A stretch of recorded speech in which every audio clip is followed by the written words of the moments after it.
Evening. My name is Terry Alford, and welcome to Our Story. Again, it's always so exciting to know that for so many of you, as you unwind or begin enjoying your dinners tonight, you have welcomed us into your homes to listen to what's happening in the Michigan Street African American Heritage Corridor, and for that matter, on the east side of Buffalo. Our Story is just one more forum to keep you all informed. Again, Our Story will air at this time every Thursday evening right here on Waffle Radio Power 96.5 FM. Our Story will feature guests, unknown facts, treasured stories, and themes that provide insight into the historic Michigan Street African American Heritage Corridor.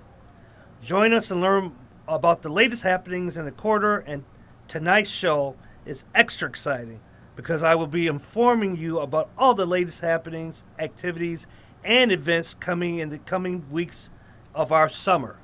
And it's a very hot summer, as we're all in the midst of, as you know. But it's always hot in the Michigan Street corridor.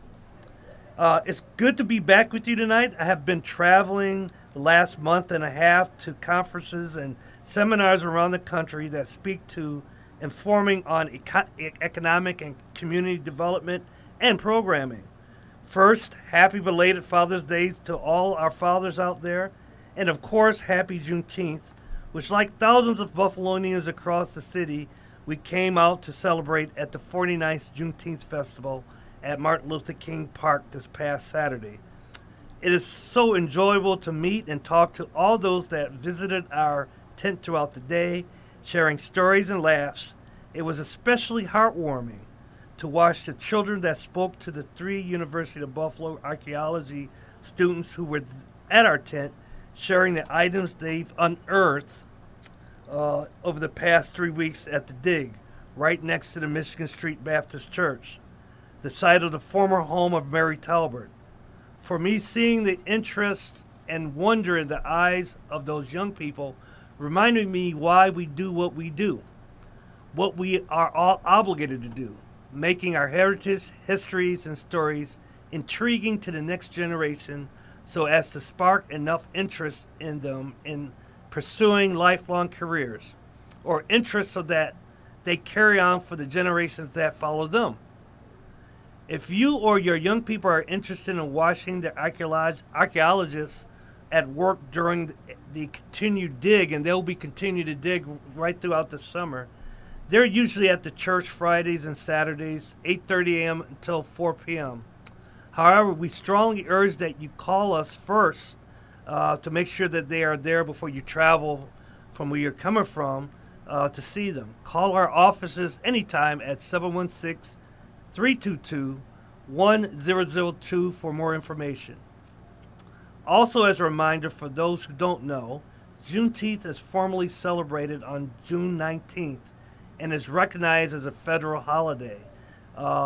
If you know, again, Juneteenth was part of information that was shared to those individuals in Galveston, Texas, who for about a year or so, about at least a year after the Emancipation Proclamation was presented by President Abraham Lincoln, didn't know they were free. They continued to work on the plantations there until federal soldiers came and shared that news with them. So ever since then, Galveston, Texas celebrate Juneteenth, which mushroomed and expanded across the country. And what I'm told, Buffalo, New York is the second largest Juneteenth festival in the entire nation. If you aren't working, why not pay homage on the 19th, on Wednesday, to the importance of the day, our people, and of course our heritage, by supporting Black-owned businesses, visiting our sister destinations like Freedom Park or the Niagara Falls Underground Railroad Heritage Center, or even take a walk around our heritage campus to see the progress being made with our first phase capital projects in the corridor, with our 4 cultural anchors, the Michigan Street Baptist Church, the Nash House and Museum, the Waffle Black Radio History Collective, and the Colored Musicians Club and Jazz Museum, as well as our own headquarters and visitors hub at Michigan and Broadway at 136 Broadway. We always like to say we celebrate history 365 days out of the year, so we don't just wait for Black History Month to celebrate it, or Juneteenth festivals, or Martin Luther King festivals. These days should be celebrated and recognized every day, especially with our families and our children. It's so vitally important that we pass down these legacies, these heritages, these stories to the next generation that follows us. I'm sure most of you would agree. Speaking of Michigan and Broadway, if you haven't heard, the exciting news that 5 Western New York locations have been recommended by the New York State Board for Historic Preservation to be added to the state and national registers of historic places, as announced by Governor Kathy Hochul last Friday. Our very own Broadway and Michigan streets and exciting and existing structures referred to as Commercial Row includes buildings dating from the 1840s to the 1890s in the Heritage Corridor. Obviously, some of those structures are existing structures, like the church and the Nash House, and of course the Colored Musicians Club building. But there's other structures in and around this commercial corridor, including the properties at 136 Broadway, the 129 to 143 Broadway, where Waffle is housed, 119 Broadway, the Hoffman Building along Elm Street, of course the Buffalo Garage, the Broadway Garage. All those are part of that commercial row and carries great history, some of which predates the Civil War. So this is a great honor. Once recommendations are approved by the State Parks, Recreation, and Historic Preservation Commissioner, they are listed on the State Register of Historic Places and nominated for National Register of Historic Places. For the Heritage Corridor, this is a very, very big deal for us and the community overall, because it brings more relevancy to the importance of our corridor, our historic sacred spaces, and to those historic neighborhoods that connect within and beyond the corridor. You talk about our corridor presently spans across 3.5 miles, beginning what we like to say at the water, Michigan and Seneca Street, extends all the way down to East Ferry Street, where you see the Freedom Wall. So when you think about those 4 historic neighborhoods, Coppertown, Willard Park, the Fruit Belt, Maston and Cold Spring, you talk about all the great histories and stories that are reflected definitely within those places. So this honor, this recognition is a big deal in celebrating the proud people, the men and women that really transformed Buffalo into, back in those days, the economic juggernaut that it once was, and hopefully that we can recapture in the coming years. Despite the devastation to our community by urban renewal efforts that began in the mid to late 1960s, right into the early 2000s, we were blessed that the church, the Colored Musicians Club, and the Nash House, all well over 100 years old, was saved from the wrecking ball. There are so many we continue to owe a debt in helping to save the Heritage Corridor and its cultural anchors, but we can really start with the late Bishop William Henderson, who was one of the long-serving pastors of the Michigan Street Baptist Church, who at his early years as pastor was not at all interested, I'm sure, in preservation, or thought that he was going to advocate for history or saving a corridor, but really changed his mind in the midst of urban renewal. I always tell the story when we talk to one of his children, Rachel Henderson. We always share this story and a laugh. Back in the 80s, I believe, the city was knocking down buildings around this district, around this particular intersection of Broadway and Michigan. And they didn't know, the city didn't know, the workers didn't know that there were actually a service happening within the church itself at the time of wrecking one of the buildings near the church. So Bishop Henderson and his congregation was interrupted by all this noise and shaking, and they rushed out, and to their surprise, they saw a wrecking ball that was coming towards the church. So there's a famous photo of then Pastor William Henderson placing his body in full vestments between the wrecking ball and the church, asking the workers to stop, to cease and desist, which he did. And what was later found was the church mistakenly was on that list. So if the good bishop wasn't there at the time with his congregation, we don't know what would have happened to that church. So that's just one interesting story, tidbit that we share sometimes about how vitally important and fragile preservation is. The other person that we want to pay some recognition to, and again, there's so many, but George K. Arthur, the late George J.K. Arthur, who was a political leader for so many years in Buffalo, ran for mayor after being council president for many years, and at his retirement, he actually did more work in the area of preservation, arts and culture and history, and namely connected with helping to found then the Michigan Street Preservation Corporation, which still remains the managing arm of the Nash House Museum.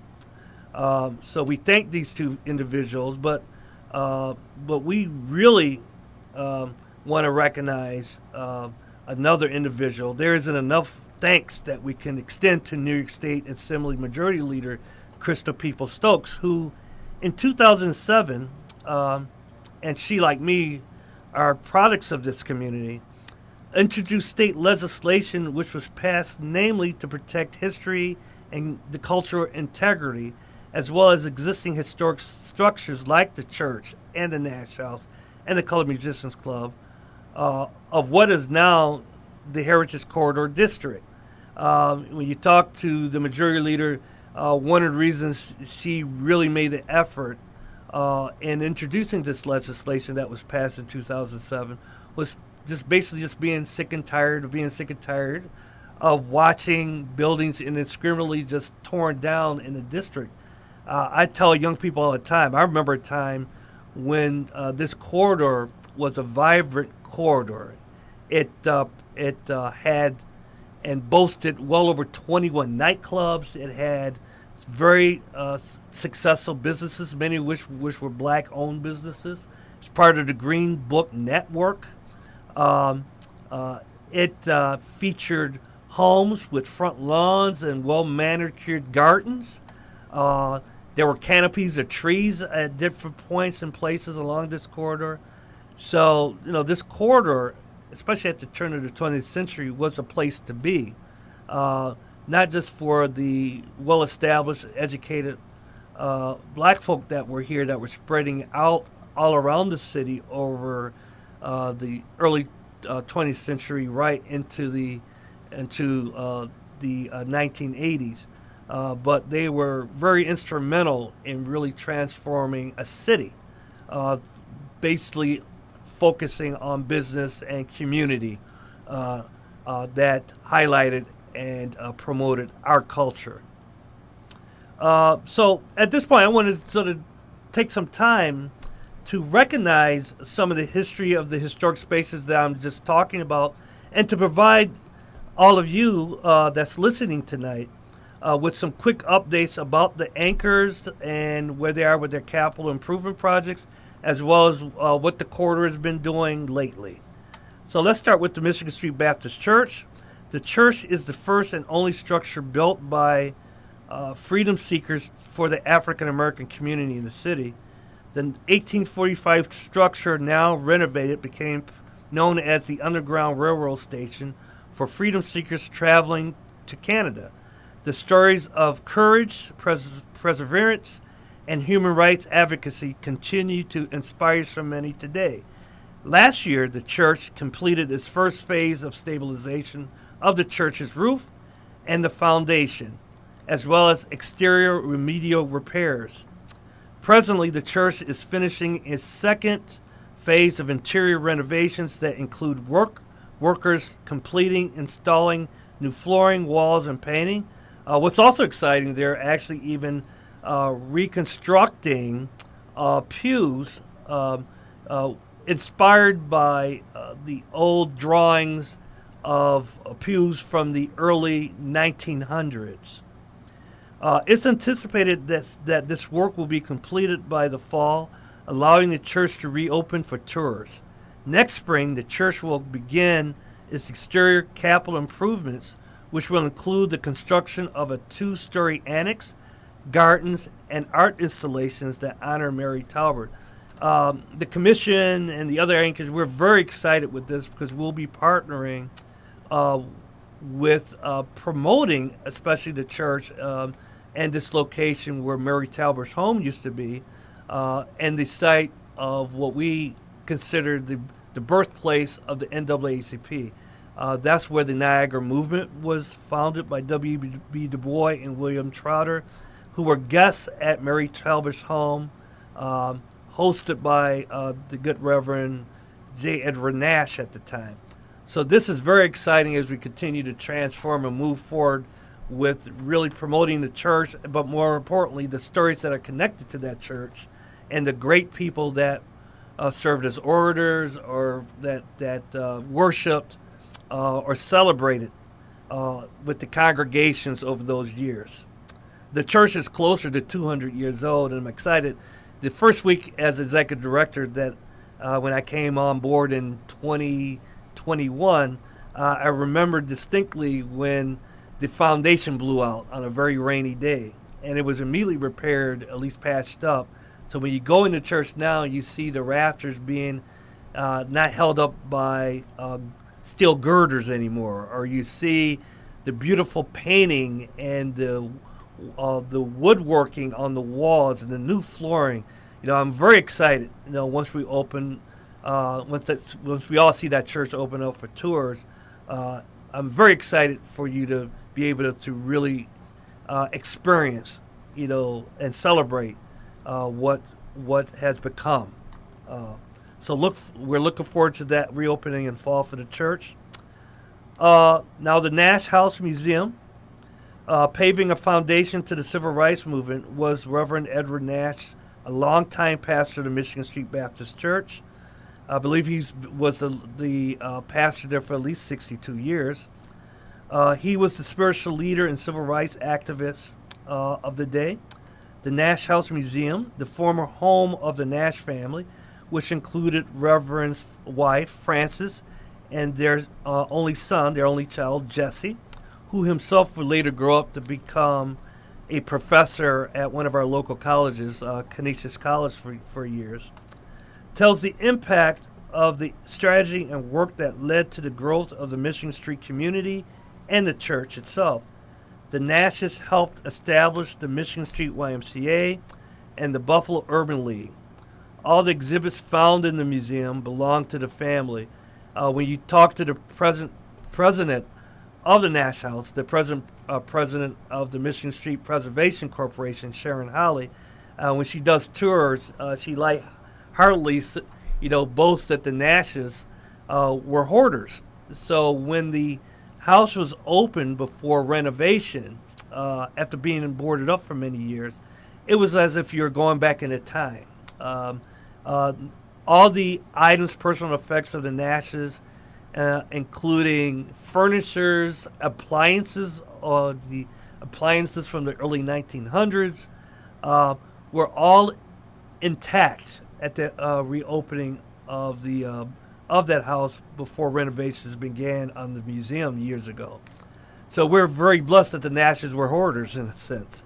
The Nash House completed its first phase of renovations last year, which included new woodworking. The house is basically it's a home. It's a house, 2-story house that features woodworking. It's Sharon tells me it's the only home of its kind remaining in the area.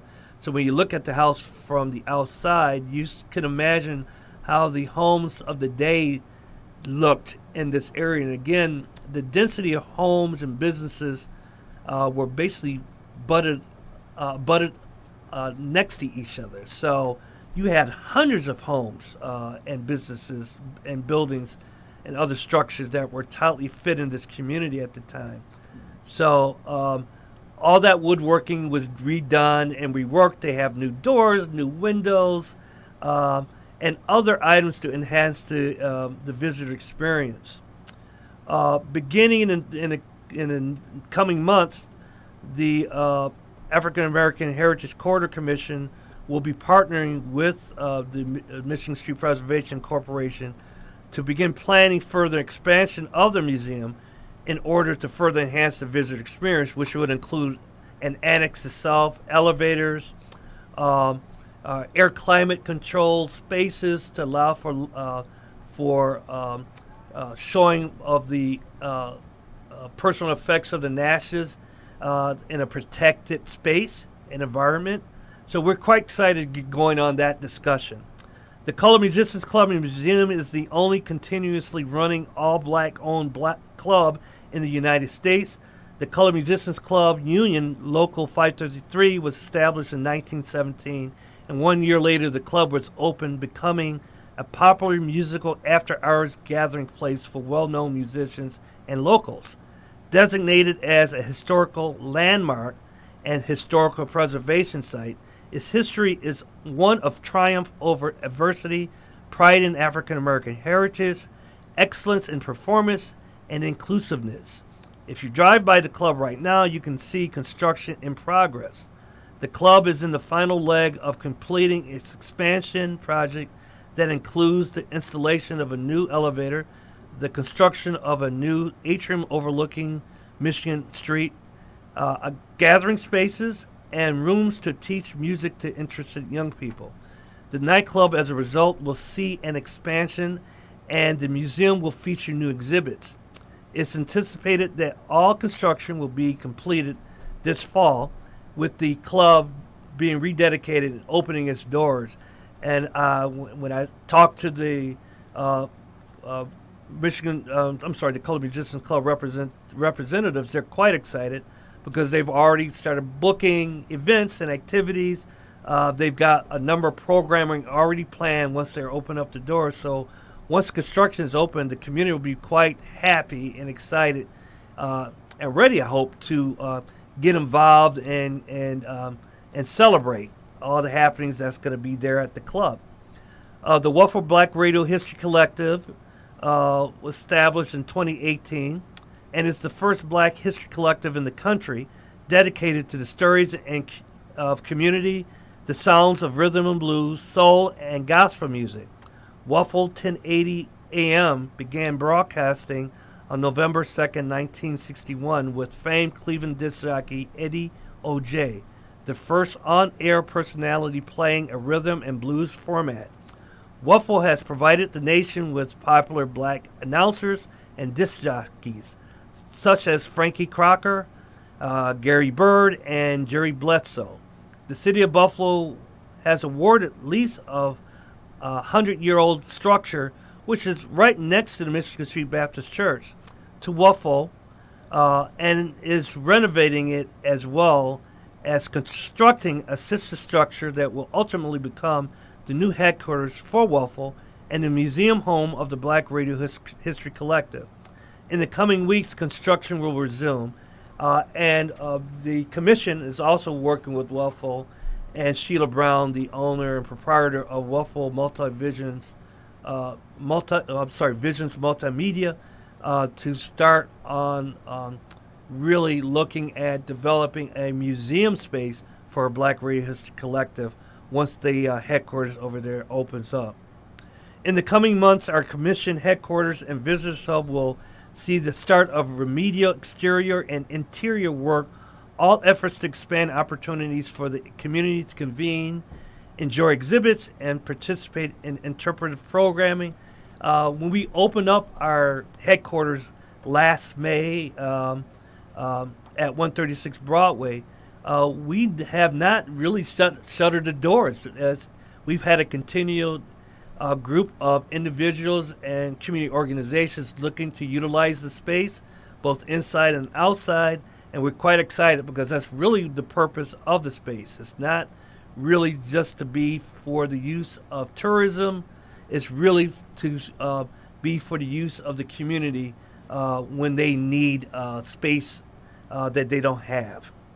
Other exciting news, the state of New York has approved second phase capital funding for the commission and the anchors to continue with its capital improvement in the corridor, allow for property acquisitions, which we're quite excited by, as well as to begin planning with the City of Buffalo to facilitate placemaking and wayfinding projects, streetscape beautification, safety, and efforts to slow down the traffic along the corridor that promotes a family-friendly environment, which is very important for all.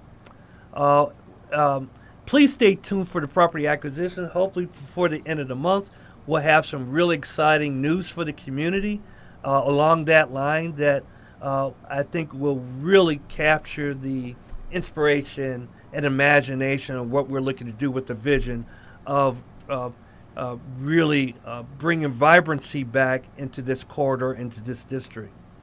So yes, great things are happening on Michigan. We are doing a great deal of programming in coming months, but because of the limited time that we still have today, let's focus on our Mrs. Frances Nash Garden Basket Farmers Market, which occurs every Tuesday from 4:30 p.m. until 6:30 p.m. in our parking lot at 136 Broadway, again at the corner of Michigan and Broadway. So, again, each week at our farmers market, we're looking to promote a theme. So beginning in May 28th is when we reopen the market. We've had a series of events that promotes farmers and healthy eating. It is Pride Month, so we celebrated that. We celebrated health and awareness. So just recently, we celebrated Men's Health and Awareness. As of the recording of this show, we will have celebrated Juneteenth as part of our farmers market itself.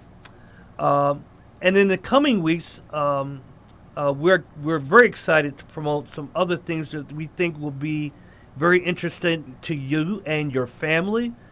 On July 2nd, we'll be having a 4th of July cookout celebration right here in the corridor. That's, again, July 2nd. On July 16th, we'll be promoting gardening with the corridor. So we'll be promoting urban gardens and flora gardens, and really connecting with Eastside Garden Walks to do a lot of that promotion and celebration of a renewal of growth. On July 23rd, we'll be celebrating healthy living in the corridor. And then we'll be doing some other things well into August as well. August 6th, we'll be celebrating National Farmers Market Week. August 13th, in the Farmers Market, we'll be promoting as a group of black-owned businesses and a black-owned business pop-up. On August 20th, as we anticipate back-to-school activities, we'll be, again, working with Waffle and promoting backpack giveaway. So you'll be able to get free backpacks. So, again, we'll be really utilizing the farmers market to bring people together to celebrate not just healthy eating, opportunities to get fresh fruits and vegetables, but to also celebrate those other things that are important to our community. A couple other quick events that I want to promote and really get out in terms of announcement to you tonight is on July the 24th, which is on Wednesday evening, beginning at 6 o'clock. We'll be promoting an urban garden conversation that speaks to bold, beautiful gardens in small spaces. And the guest speaker will be Teresa Spite, who's a national expert on urban gardening. And we'll be working with the Martin House, partnering with the Martin House to bring that to you. Again, that's Wednesday, July the 24th. So we again thank our sponsors who promote our gardening and our Farmers Garden, National Fuel, Highmark, and Key Bank, as well as the Martin House for this particular event. Before I close, as we talk about gardening, I want to really, again, on behalf of the Michigan Street African American Heritage Corridor, as well as the anchors, we lost a strong community advocate, sister, promoter of our communities, a champion of gardening, Miss Gail Wells. She transitioned a couple weeks ago, and we celebrated her life. So on behalf of the commission and the anchors, we extend our continued condolences to the family, and we are looking to work with the family to really promote. So that's the end of our show tonight. We thank you for listening, and we'll see you next week.